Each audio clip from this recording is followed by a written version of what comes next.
Good PM po, Sir Team. Ngayon lang natapos, dinouble check ko yung mga wire nyo, okay naman, walang grounded.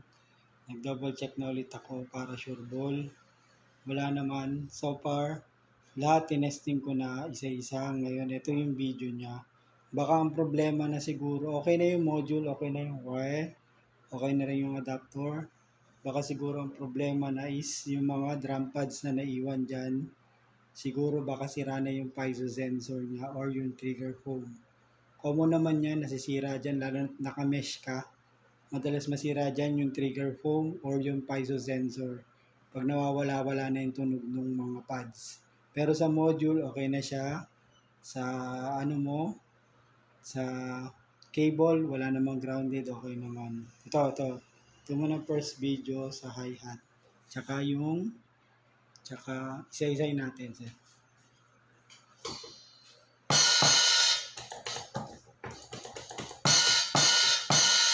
Ito yung hi-hat control. Ginamit ko lang sa DD-card.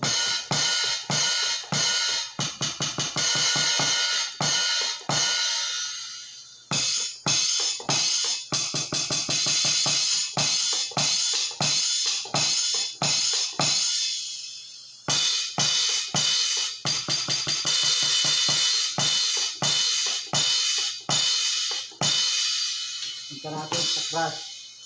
Ito yung crash.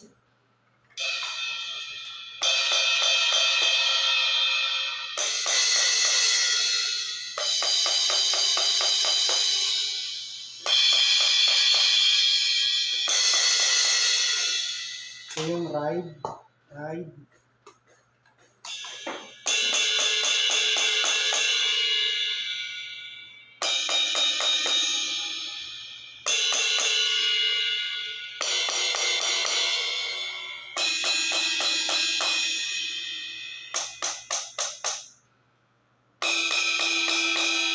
Bali yan ang tinesting ko ngayon sa unang video, yung hi-hat, crash, yung hi-hat control, tsaka yung ride. Okay na siya.